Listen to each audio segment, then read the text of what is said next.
Punjabi radio USA ਸੁਣ ਰਹੇ ਸਾਰੇ ਹੀ ਮਾਣਯੋਗ ਅਤੇ ਸਤਿਕਾਰਤ ਸਰੋਤਿਆਂ ਨੂੰ ਪੰਜਾਬੀ ਰੇਡੀਓ USA ਦੀ ਟੀਮ ਅਤੇ ਮੇਰੇ ਰਾਜਕਨਵੀਰ ਸਿੰਘ ਵੱਲੋਂ ਆਪ ਜੀ ਨੂੰ ਬਹੁਤ ਹੀ ਪਿਆਰ ਸਤਿਕਾਰ ਸਹਿਤ ਦੋਨੋਂ ਜੋੜ ਕੇ ਨਿੱਘੀ ਜਿਹੀ ਸਤਿ ਸ਼੍ਰੀ ਅਕਾਲ ਸਭ ਨੂੰ ਜੀ ਆਇਆਂ ਨੂੰ ਆਖਦੇ ਹਾਂ।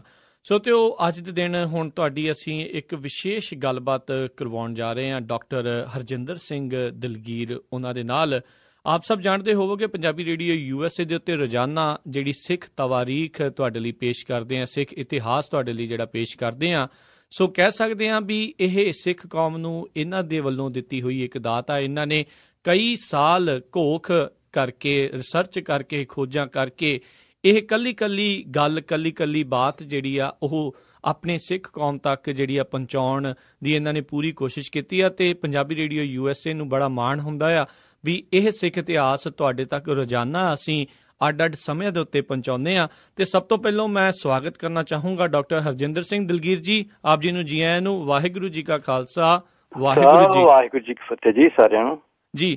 ਤੇ ਡਾਕਟਰ ਹਰਜਿੰਦਰ ਸਿੰਘ ਦਲਗੀਰ ਜੀ, ਜਿੱਦਾਂ ਆਪਾਂ ਜਾਣਦੇ ਹਾਂ ਵੀ ਦਿੱਲੀ ਦੇ ਵਿੱਚ ਹੁਣ ਜਿਹੜਾ ਚੁਣਾਵੀ ਮਾਹੌਲ ਆ ਉਹ ਕਾਫੀ ਸਰਗਰਮ ਜਿਹੜਾ ਹੋ ਚੁੱਕਾ ਆ। ਸੋ ਉਸ ਦੇ ਉੱਤੇ ਜਿਹੜੀ ਅੱਜ ਆਪਾਂ ਗੱਲਬਾਤ ਥੋੜ੍ਹੀ ਕਰਨੀ ਚਾਹੁੰਦੇ ਹਾਂ ਵੀ ਤੁਸੀਂ ਜਿਹੜਾ ਅੱਜ ਹੀ ਇੱਕ ਚੀਜ਼ ਇਤਿਹਾਸ ਦੇ ਜਿਹੜੇ ਪੰਨਿਆਂ ਦੇ ਵਿੱਚੋਂ ਸਾਹਮਣੇ ਲਿਆਂਦੀ ਆ ਵੀ ਕਿਰਨ ਬੇਦੀ, ਜੋ ਕਿ ਇਸ ਟਾਈਮ ਭਾਜਪਾ ਦੀ ਉੱਥੇ ਚੀਫ ਮਿਨਿਸਟਰ ਕੈਂਡੀਡੇਟ ਜਿਹੜੀ ਉਹ ਹੈਗੀ ਆ, ਉਸ ਦੇ 5 ਨਵੰਬਰ 1978 ਦੇ ਦਿਨ ਵਾਲੇ ਦੀ ਜਿਹੜੀ ਇੱਕ ਇਤਿਹਾਸਿਕ ਗੱਲ ਆ ਉਹ ਸਾਹਮਣੇ ਲਿਆਂਦੀ ਹੈ, ਜਿਸ ਦੇ ਵਿੱਚ ਇਹ ਚੀਜ਼ ਤੁਸੀਂ ਸਾਹਮਣੇ ਲਿਆਂਦੀ ਹੈ ਵੀ ਇਸ ਨੇ ਸਿੱਖਾਂ ਦੇ ਉੱਤੇ ਲਾਠੀਚਾਰਜ ਕੀਤਾ, ਗੋਲੀਆਂ ਵੀ ਜਿਹੜੀਆਂ ਇਸ ਨੇ ਚਲਾਈਆਂ, ਗੁਰਦੁਆਰਿਆਂ ਨੂੰ ਸੀਲ ਕਰਤਾ, ਬੰਦ ਕਰ ਦਿੱਤਾ। 3 ਜਿਹੜੇ ਸਿੱਖਾਂ ਦੀ ਇਸ ਦੇ ਵਿੱਚ ਸ਼ਹਾਦਤ ਜਿਹੜੀ ਆ ਹੋਈ ਆ। ਤੇ ਨਾਲ ਹੀ ਆਪਾਂ ਜੇ ਗੱਲ ਕਰੀਏ ਵੀ ਉਸ ਟਾਈਮ ਦੇ ਜਿਹੜੇ ਸ਼੍ਰੋਮਣੀ ਅਕਾਲੀ ਦਲ ਦੇ ਜਿਹੜੇ ਪ੍ਰਧਾਨ ਸੀਗੇ ਦਿੱਲੀ ਦੇ, ਅਵਤਾਰ ਸਿੰਘ ਕੋਹਲੀ, ਉਹਨਾਂ ਦੀ ਉਸ ਗੋਲੀਬਾਰੀ ਦੇ ਵਿੱਚ ਮੌਤ ਹੋਈ। ਤੇ ਜੇ ਆਪਾਂ ਅੱਜ ਦੀ ਸ਼੍ਰੋਮਣੀ ਗੁਰਦੁਆਰਾ ਉੱਥੇ ਦੀ ਪ੍ਰਬੰਧਕ ਕਮੇਟੀ ਦਿੱਲੀ ਦੀ ਗੱਲ ਕਰੀਏ, ਉਹ ਉਹਨਾਂ ਨੂੰ ਗੁਰੂ ਘਰਾਂ ਦੇ ਵਿੱਚ ਜਿਹੜਾ ਜੀ ਬੁਲਾ ਕੇ ਸਰੋਪੇ ਦੇ ਰਹੀ ਆ, ਕਿਰਪਾਨਾਂ ਦੇ ਰਹੀ ਆ, ਸਨਮਾਨਿਤ ਕਰ ਰਹੀ ਆ। ਤੁਸੀਂ ਸਭ ਤੋਂ ਪਹਿਲਾਂ ਤੇ ਇਹ ਦੱਸੋ ਵੀ ਇਹ ਜਿਹੜੀ ਗੱਲ ਆ ਇੰਨੇ ਚਿਰ ਦੇ ਲਈ ਪਹਿਲਾਂ ਕਾਫੀ ਚਿਰ ਜਿਹੜੀ ਇਹ ਛਿਪੀ ਰਹੀ, ਤੁਸੀਂ ਜਿਹੜੀ ਇਹ ਲੱਭ ਕੇ ਹੁਣ ਇਹ ਲਿਆਂਦੀ ਆ, ਕਿੱਥੋਂ ਤੁਹਾਨੂੰ ਇਹ ਸਾਰੀ ਜਿਹੜੀ ਇਨਫੋਰਮੇਸ਼ਨ ਜਿਹੜੀ ਇਹ ਪ੍ਰਾਪਤ ਹੋਈ? ਉਦੋਂ ਇਸ ਤਰ੍ਹਾਂ ਜੀ, ਜਦੋਂ ਮੈਂ ਦੇਖੀ ਖਬਰ ਵੀ ਦਿੱਲੀ ਗੁਰਦੁਆਰਾ ਪ੍ਰਬੰਧਕ ਕਮੇਟੀ ਨੇ ਕਿਰਨ ਬੇਦੀ ਨੂੰ ਗੁਰਦੁਆਰੇ ਲਿਆ ਕੇ ਉਹਦਾ ਸਨਮਾਨ ਕੀਤਾ, ਕਿਰਪਾਨ ਭੇਟ ਕੀਤੀ, ਤੇ ਮੈਨੂੰ ਥੋੜੀ ਜਿਹੀ ਤਕਲੀਫ ਹੋਈ ਕਿਉਂਕਿ ਮੈਂ ਸਿਆਸੀ ਬੰਦਾ ਨਹੀਂ, ਮੈਨੂੰ ਕਿਸੇ ਪਾਰਟੀ ਨਾਲ ਕੋਈ ਹਮਦਰਦੀ ਨਹੀਂ, ਕੋਈ ਜਿੱਤੇ ਕੋਈ ਹਾਰੇ। ਹਾਲਾਂਕਿ ਜੇ ਕੋਈ ਗਲਤ ਕਰੇ ਤਾਂ ਮੈਂ ਉਸੇ ਵੇਲੇ ਉਸ ਦੀ ਮੁਜ਼ੰਮਤ ਕਰਦਾ, ਨਿੰਦਾ ਕਰਦਾ, ਉਸ ਤੋਂ ਐਕਸਪੋਜ਼ ਕਰਨ ਦੀ ਕੋਸ਼ਿਸ਼ ਕਰਦਾ, ਭਾਵੇਂ ਕੋਈ ਪਾਰਟੀ ਵੀ ਹੋਵੇ। ਤੇ ਨਾ ਮੈਂ ਸਿਆਸਤ ਦਾ ਹਿੱਸਾ ਹਾਂ ਤੇ ਨਾ ਕਦੇ ਹੋਵਾਂਗਾ। ਪਰ ਜਦੋਂ ਮੈਂ ਇਹ ਦੇਖਿਆ ਵੀ ਗੁਰਦੁਆਰੇ ਵਿੱਚ ਲਿਆ ਕੇ ਉਸ ਔਰਤ ਨੂੰ ਸਨਮਾਨ ਦਿੱਤਾ ਜਿਸ ਔਰਤ ਦੇ ਹੱਥ ਸਿੱਖਾਂ ਦੇ ਖੂਨ ਨਾਲ ਰੰਗੇ ਹੋਏ ਸਨ, ਤਾਂ ਮੈਨੂੰ ਤਕਲੀਫ ਹੋਈ। ਤੇ ਮੈਨੂੰ ਪਤਾ ਸੀਗਾ, ਕਿਉਂਕਿ ਇੱਕ ਮੈਂ ਹੋਰ ਇੰਟਰਸਟਿੰਗ ਗੱਲ ਤੁਹਾਨੂੰ ਦੱਸਣੀ ਚਾਹਾਂਗਾ ਕਿ ਇਹ ਜਿਹੜੀ 5 ਨਵੰਬਰ 1978 ਦੀ ਘਟਨਾ ਹੈ, ਮੈਂ ਉਸ ਦਿਨ ਦਿੱਲੀ ਵਿੱਚ ਖੁਦ ਹਾਜ਼ਰ ਸੀ। ਜੀ 13 ਅਪ੍ਰੈਲ 1978 ਦੇ ਦਿਨ ਜਦੋਂ ਅੰਮ੍ਰਿਤਸਰ ਵਿੱਚ 13 ਸਿੰਘਾਂ ਨੂੰ ਸ਼ਹੀਦ ਕੀਤਾ ਗਿਆ ਹੈ, ਤੇ ਉਸ ਤੋਂ ਬਾਅਦ 2 ਪ੍ਰੋਟੈਸਟ ਜਲੂਸ ਦਿੱਲੀ ਵਿੱਚ ਨਿਕਲੇ ਨੇ। ਇੱਕ ਪ੍ਰੋਟੈਸਟ ਜਲੂਸ ਹੈ ਜਿਹੜਾ ਉਹ ਅਪ੍ਰੈਲ ਦੇ ਆਖਰੀ ਦਿਨ 30 ਅਪ੍ਰੈਲ ਨੂੰ ਨਿਕਲਿਆ ਸੀ, ਉਹਦੇ ਵਿੱਚ ਵੀ ਅਸੀਂ ਗਏ ਸਾਂ। ਖਾਲਸਾ ਦੇ ਸਾਰੇ ਵਰਕਰ ਜਿਹੜੇ ਨੇ ਉਹਦੇ ਚ ਸ਼ਾਮਿਲ ਸਨ। ਫਿਰ ਜਦੋਂ 5 ਨਵੰਬਰ ਨੂੰ ਨਿਕਲਿਆ ਤੇ ਮੈਂ ਅਚਾਨਕ 4 ਤਰੀਕ ਨੂੰ ਉੱਥੇ ਕਿਸੇ ਹੋਰ ਕੰਮ ਗਿਆ ਸੀ, ਤੇ ਇਸ ਜਲੂਸ ਵਿੱਚ ਮੈਂ ਵੀ ਸ਼ਾਮਿਲ ਹੋਇਆ ਸਾਂ। ਮੈਂ ਉਸ ਵੇਲੇ ਜਿਹੜਾ ਇਸ ਜਲੂਸ ਨੂੰ ਰੋਕਿਆ ਗਿਆ, ਇਸ ਦੇ ਉੱਤੇ ਲਾਠੀ ਚਾਰਜ ਕੀਤਾ ਗਿਆ, ਉਸ ਵੇਲੇ ਮੈਂ ਵੀ ਇਸ ਨੂੰ ਨਜ਼ਾਰਾ ਦੇਖਿਆ। ਪਰ ਮੈਂ ਨਹੀਂ ਸੀ ਜਾਣਦਾ ਵੀ ਉਹ ਜਿਹੜੀ ਔਰਤ ਲਾਠੀ ਲੈ ਕੇ ਆਪ ਕੁੱਟ ਰਹੀ ਹੈ ਉਹੀ ਕਿਰਨ ਬੇਦੀ ਹੈ ਜਿਹੜੀ ਕਿ ਮੁੜ ਕੇ ਆ ਕੇ ਤੇ ਚੀਫ ਮਿਨਿਸਟਰ ਦਾ ਉਮੀਦਵਾਰ ਬਣੇਗੀ। ਦੂਸਰੀ ਗੱਲ ਇਹ ਵੀ ਉਸ ਦਿਨ ਜਿਹੜਾ ਲਾਠੀ ਚਾਰਜ ਕੀਤਾ ਗਿਆ ਬਹੁਤ ਵਹਿਸ਼ਿਆਨਾ ਲਾਠੀ ਚਾਰਜ ਸੀ। ਕਿਸੇ ਇਹ ਤਾਂ ਗੱਲ ਜਿਹੜੀ ਹਥਿਆਰਬੰਦ ਘੋਲ ਦੀ ਗੱਲ ਹੈ, ਜਿਹੜੀ ਇਹ ਤਾਂ 1981, 82 ਜਾਂ 84 ਤੋਂ ਬਾਅਦ ਦੀ ਹੈ। ਉਦੋਂ ਤਾਂ ਕੋਈ ਸੋਚਦਾ ਵੀ ਨਹੀਂ ਸੀ ਹੁੰਦਾ। ਵੱਧ ਤੋਂ ਵੱਧ ਕਿਸੇ ਕੋਲ ਅਗਰ ਹੁੰਦੀ ਸੀ ਤੇ ਬਜ਼ੁਰਗ ਕਿਸੇ ਕੋਲ ਲਾਠੀ ਸਿੰਘਾਂ ਨੇ ਪਾਈਆਂ ਹੁੰਦੀਆਂ ਸੀ। ਤੋ ਕਿਰਨ ਬੇਦੀ ਨੇ ਆਪਣੇ ਹੱਥ ਵਿੱਚ ਲਾਠੀਆਂ ਪਾ ਕੇ ਤੇ ਕੁੱਟਿਆ, ਜਿਹੜੀਆਂ ਤਸਵੀਰਾਂ ਮੈਂ ਆਪਣੇ ਵੈਬਸਾਈਟ ਤੇ ਵੀ ਪਾਈਆਂ ਹੋਈਆਂ ਨੇ ਤੇ ਬਹੁਤ ਸਾਰੇ ਲੋਕਾਂ ਕੋਲ ਸ਼ਾਇਦ ਪਹਿਲਾਂ ਵੀ ਹੋਣਗੀਆਂ। ਤੋ ਉਸ ਦਿਨ ਪੁਲਿਸ ਨੇ ਗੋਲੀ ਵੀ ਚਲਾਈ ਹੈ। ਇਸ ਗੋਲੀ ਵਿੱਚ ਦਿੱਲੀ ਅਕਾਲੀ ਦਲ ਦੇ ਪ੍ਰਧਾਨ ਸਰਦਾਰ ਅਵਤਾਰ ਸਿੰਘ ਕੋਹਲੀ ਜਿਹੜੇ ਨੇ ਉਹਨਾਂ ਦੀ ਮੌਤ ਹੋਈ ਹੈ, ਤੇ ਇਸ ਤੋਂ ਇਲਾਵਾ ਦੋ ਹੋਰ ਸਿੱਖ ਸਨ, ਮਨਿੰਦਰ ਸਿੰਘ ਤੇ ਗੋਬਿੰਦ ਸਿੰਘ, ਇਹ ਤਿੰਨਾਂ ਦੀ ਮੌਤ ਗੋਲੀਆਂ ਨਾਲ ਹੋਈ ਹੈ। ਜੀ ਜੀ ਜੀ। ਔਰ ਇੱਕ ਹੋਰ ਇੰਟਰਸਟਿੰਗ ਗੱਲ ਇਹ ਕਿ ਅਵਤਾਰ ਸਿੰਘ ਕੋਹਲੀ ਜਿਹੜੇ ਨੇ ਉਦੋਂ ਅਕਾਲੀ ਦਲ ਦਿੱਲੀ ਦੇ ਪ੍ਰਧਾਨ ਸਨ ਤੇ ਉਹਨਾਂ ਦੇ ਸਾਥੀ ਸਨ ਜਥੇਦਾਰ ਸੰਤੋਖ ਸਿੰਘ, ਜਿਨ੍ਹਾਂ ਦਾ ਬੇਟਾ ਮਨਜੀਤ ਸਿੰਘ ਜੀ ਕੇ ਇਸ ਵੇਲੇ ਦਿੱਲੀ ਗੁਰਦੁਆਰਾ ਪ੍ਰਬੰਧਕ ਕਮੇਟੀ ਦਾ ਪ੍ਰਧਾਨ ਹੈ। ਉਸਦੇ ਬਾਪ ਦੇ ਵੱਡੇ ਦੋਸਤ, ਵੱਡੇ ਭਰਾ ਵਰਗੇ ਦੋਸਤ ਜਿਹੜੇ ਨੇ, ਉਹਨਾਂ ਨੂੰ ਗੋਲੀਆਂ ਨਾਲ ਸ਼ਹੀਦ ਕੀਤਾ ਗਿਆ ਸੀ। ਤੀਸਰੀ ਗੱਲ ਇਹ ਹੈ ਕਿ ਇਸ ਮੌਕੇ ਤੇ ਸਿਰਫ ਸ਼ਹੀਦ ਹੀ ਨਹੀਂ ਕੀਤੇ ਗਏ ਸਿੰਘ, ਦੋ ਗੁਰਦੁਆਰੇ ਬੰਗਲਾ ਸਾਹਿਬ ਤੇ ਰਕਾਬਗੰਜ, ਸ਼ੀਸ਼ਗੰਜ ਨਹੀਂ, ਬੰਗਲਾ ਸਾਹਿਬ ਤੇ ਰਕਾਬਗੰਜ ਨੂੰ ਜਿਹੜਾ ਸੀਲ ਕਰ ਦਿੱਤਾ ਗਿਆ ਸੀ। ਉਸ ਇਲਾਕੇ 'ਚ ਕਰਫਿਊ ਲਾ ਦਿੱਤਾ ਗਿਆ ਸੀਗਾ, ਨਾ ਗੁਰਦੁਆਰੇ ਦੇ ਅੰਦਰ ਕੋਈ ਜਾ ਸਕਦਾ ਸੀ ਤੇ ਨਾ ਗੁਰਦੁਆਰੇ 'ਚੋਂ ਬਾਹਰ ਆ ਸਕਦਾ ਸੀ ਜੀ।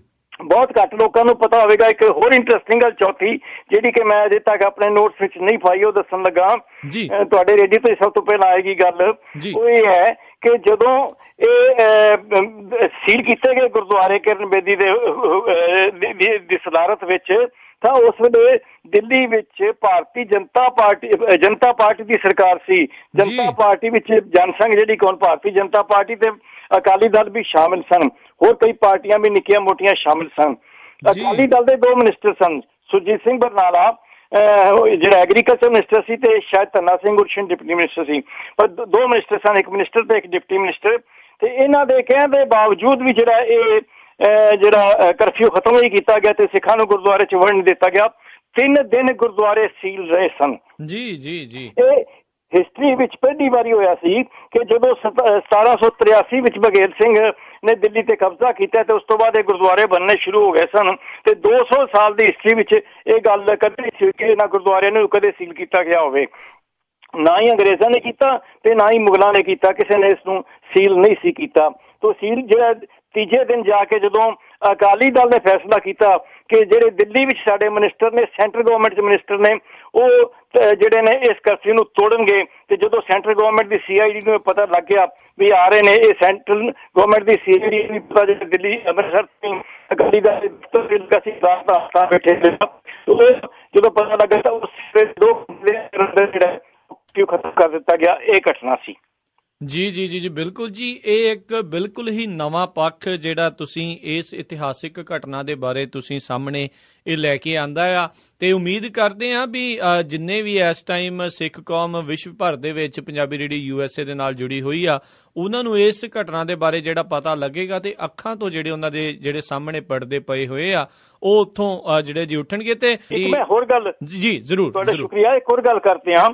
ਦਰਅਸਲ ਜਿਹੜੀ ਅਸਲੇ ਗੱਲ ਬਣੀ ਪਈ ਹੈ ਨਾ ਵੀ ਭਾਰਤੀ ਜਨਤਾ ਪਾਰਟੀ ਤੇ ਕਾਂਗਰਸ ਦਾ ਇਸ਼ੂ ਬਣਾਇਆ ਜਾ ਰਿਹਾ 1984 ਦੇ ਨਵੰਬਰ, ਖੂਨੀ ਨਵੰਬਰ ਦਾ, ਉਹਦੇ ਵਿੱਚ ਕਿਹਾ ਜਾ ਰਿਹਾ ਵੀ ਕਾਂਗਰਸ ਨੇ ਸਿੱਖਾਂ ਤੇ ਜ਼ੁਲਮ ਕੀਤੇ, ਬੰਦੇ ਮਾਰੇ। ਇੱਕ ਹੋਰ ਖਿਆਲ ਰੱਖਿਓ ਵੀ ਇਹਨਾਂ ਦੇ ਨਾਲ ਤਕਰੀਬਨ 200 ਭਾਰਤੀ ਜਨਤਾ ਪਾਰਟੀ ਦੇ ਜਿਹੜੇ ਵਰਕਰ ਨੇ ਉਹ ਵੀ ਇਸ ਕਤਲੇਆਮ ਵਿੱਚ ਸ਼ਾਮਿਲ ਸਨ। ਉਹਨਾਂ ਤੇ ਮੁਕੱਦਮੇ ਚੱਲ ਰਹੇ ਨੇ। ਹਿੰਦੁਸਤਾਨ ਟਾਈਮਜ਼ ਨੇ ਆਪਣੀ ਰਿਪੋਰਟ ਦਿੱਤੀ ਹੈ। ਇਸ ਤੋਂ ਵੀ ਖਤਰਨਾਕ ਗੱਲ ਇਹ ਹੈ ਕਿ ਨਾਨਾ ਜੀ ਦੇਸ਼ਮੁਖ ਜਿਹੜੇ ਨੇ RSS ਦੇ ਬੜੇ ਵੱਡੇ ਲੀਡਰ ਸਨ, ਉਹਨਾਂ ਨੇ ਇਸ ਕਤਲੇਆਮ ਤੇ ਕਿਹਾ ਸੀ ਕਿ ਇਹ ਜਿਹੜਾ ਲੋਕਾਂ ਦਾ ਗੁੱਸਾ ਇਸ ਕਰਕੇ ਹੈ ਕਿ she was a great lady and her death a brave had been added to her greatness। ਮਤਲਬ ਉਹਨੂੰ ਇਹ ਕਹਿ ਰਿਹਾ ਵੀ ਉਹ ਇੱਕ ਮਹਾਨ ਔਰਤ ਸੀ ਔਰ ਉਹ ਇੱਕ ਬੜਾ ਗ੍ਰੇਟ ਮਾਰਟੀਅਰ ਬਣ ਗਈ ਹੈ। ਤੇ ਇਹ ਜਿਹੜਾ ਲੋਕਾਂ ਨੇ ਸਿੱਖਾਂ ਦਾ ਕਤਲੇਆਮ ਕੀਤਾ ਉਹਨੂੰ ਉਸਨੇ ਜਸਟੀਫਾਈ ਕਰਨ ਦੀ ਕੋਸ਼ਿਸ਼ ਕੀਤੀ ਹੈ। ਨਾਨਾ ਜੀ ਦੇਸ਼ਮੁਖ ਦੀ ਇਹ ਜਿਹੜੀ ਹੈ ਸਟੇਟਮੈਂਟ 8 ਨਵੰਬਰ 1984 ਦੀ ਹੈ, ਜਦੋਂ ਕਿ ਸਿੱਖਾਂ ਦਾ ਕਤਲੇਆਮ ਅਜੇ ਤੱਕ 2 ਦਿਨ ਪਹਿਲਾਂ ਤੱਕ ਚੱਲ ਰਿਹਾ ਸੀ। ਔਰ ਉਹਨਾਂ ਨੇ ਇਹ ਜਿਹੜਾ ਲਿਖਿਆ ਸੀਗਾ, ਉਹਨਾਂ ਨੇ ਆਪਣੀ ਅਖਬਾਰ ਵਿੱਚ ਲਿਖਿਆ ਸੀ ਤੇ ਜਿਸ ਨੂੰ ਪ੍ਰਤੀਪਕਸ਼ ਅਖਬਾਰ ਵਿੱਚ ਜਾਰਜ ਫਰਨਾਂਡਿਸ ਜਿਹੜਾ ਬਾਅਦ ਚ ਡਿਫੈਂਸ ਮਿਨਿਸਟਰ ਬਣਿਆ, ਉਹਨਾਂ ਨੇ ਆਪਣੇ ਅਖਬਾਰ ਚ ਉਹਦਾ ਇਹ ਸਟੇਟਮੈਂਟ ਛਾਪੀ ਸੀਗੀ। ਜੀ ਜੀ ਜੀ ਜੀ। ਸੋ ਬਹੁਤ ਬਹੁਤ ਜਿਹੜਾ ਜੀ ਅਸੀਂ ਤੁਹਾਡਾ ਧੰਨਵਾਦ ਕਰਦੇ ਹਾਂ। ਤੁਸੀਂ ਇੱਦਾਂ ਦੀਆਂ ਜਿਹੜੀਆਂ ਘਟਨਾਵਾਂ ਆ, ਇੱਦਾਂ ਦੀਆਂ ਜਿਹੜੀਆਂ ਚੀਜ਼ਾਂ ਆ, ਉਸ ਨੂੰ ਲਗਾਤਾਰ ਜਿਹੜੀਆਂ ਸਿੱਖ ਕੌਮ ਦੇ ਸਾਹਮਣੇ ਜਿਹੜੇ ਲੈ ਕੇ ਆਉਂਦੇ ਰਹਿੰਦੇ ਹੋ। ਤੁਹਾਡਾ ਅਸੀਂ ਬਹੁਤ ਬਹੁਤ ਧੰਨਵਾਦ ਕਰਦੇ ਹਾਂ। ਆਉਣ ਵਾਲੇ ਸਮੇਂ ਦੇ ਵਿੱਚ ਜ਼ਰੂਰ ਹੋਰ ਵੀ ਜਿਹੜੀ ਆਪਣੀ ਸਰੋਤਿਆਂ ਦੇ ਨਾਲ ਤੁਹਾਡੀ ਜਿਹੜੀ ਇੱਦਾਂ ਗੱਲਬਾਤ ਆ ਉਹ ਕਰਵਾਉਂਦੇ ਰਵਾਂਗੇ, ਤਾਂ ਜੋ ਬਾਕੀ ਸਰੋਤਿਆਂ ਨੂੰ ਹੋਰ ਵੀ ਇਤਿਹਾਸ ਦੇ ਬਾਰੇ ਲਗਾਤਾਰ ਪਤਾ ਲੱਗਦਾ ਰਹੇ। ਤੇ ਅੱਜ ਦੇ ਲਈ ਇੰਨਾ ਹੀ। ਬਹੁਤ ਬਹੁਤ ਤੁਹਾਡਾ ਧੰਨਵਾਦ ਡਾਕਟਰ ਹਰਜਿੰਦਰ ਸਿੰਘ ਦਲਗੀਰ ਜੀ। ਧੰਨਵਾਦ। ਸਤਿ ਸ਼੍ਰੀ ਅਕਾਲ। ਵਾਹਿਗੁਰੂ ਜੀ ਕਾ ਖਾਲਸਾ, ਵਾਹਿਗੁਰੂ ਜੀ ਕੀ ਫਤਿਹ। ਤਾਂ ਸਰੋਤਿਓ, ਜਿਹੜੀ ਆਪਣੀ ਗੱਲਬਾਤ ਆ ਚੱਲ ਰਹੀ ਸੀ ਡਾਕਟਰ ਹਰਜਿੰਦਰ ਸਿੰਘ ਦਲਗੀਰ ਹੁਣਾਂ ਦੇ ਨਾਲ, ਜਿਨ੍ਹਾਂ ਨੇ ਦੱਸਿਆ ਵੀ ਕਿੱਦਾਂ 5 ਨਵੰਬਰ 1978 ਦੇ ਦਿਨ ਕਿਰਨ ਬੇਦੀ ਨੇ ਕਿਸ ਤਰੀਕੇ ਦੇ ਨਾਲ ਸਿੱਖਾਂ ਦੇ ਉੱਤੇ ਲਾਠੀਚਾਰਜ ਕੀਤਾ, ਗੋਲੀਆਂ ਵੀ ਚਲਾਈਆਂ, ਜਿਸ ਦੇ ਵਿੱਚ 3 ਸਿੱਖਾਂ ਦੀ ਉਸ ਦੇ ਵਿੱਚ ਸ਼ਹਾਦਤ ਵੀ ਹੋਈ। ਸੋ ਇਹ ਜਿਹੜਾ ਅਸਲੀ ਚਿਹਰਾ ਕਿਰਨ ਬੇਦੀ ਦਾ ਤੁਹਾਡੇ ਸਾਹਮਣੇ ਹੈਗਾ ਆ, ਤੇ ਇਹ ਜ਼ਰੂਰ ਸੋਚ ਸਮਝ ਕੇ ਹੁਣ ਅਗਲੇ ਵਧਿਓ, ਕਿਸ ਨੂੰ ਤੁਸੀਂ ਵੋਟ ਪਾਉਣੀ ਆ, ਕਿਸ ਨੂੰ ਵੋਟ ਤੁਸੀਂ ਨਹੀਂ ਪਾਉਣੀ। ਇਤਿਹਾਸ ਦੇ ਨਾਲ ਜੁੜ ਕੇ ਉਸ ਨੂੰ ਸੋਚ ਸਮਝ ਕੇ ਹੀ ਸਾਹਮਣੇ ਇਹ ਜਿਹੜਾ ਆਪਣਾ ਹੁਣ ਫੈਸਲਾ ਲਿਓ। ਹੁਣ ਮੈਂ ਵੀ ਆਪ ਸਭ ਤੋਂ ਇਜਾਜ਼ਤ ਲੈਂਦਾ ਹਾਂ। ਵਾਹਿਗੁਰੂ ਜੀ ਕਾ ਖਾਲਸਾ, ਵਾਹਿਗੁਰੂ ਜੀ ਕੀ ਫਤਿਹ।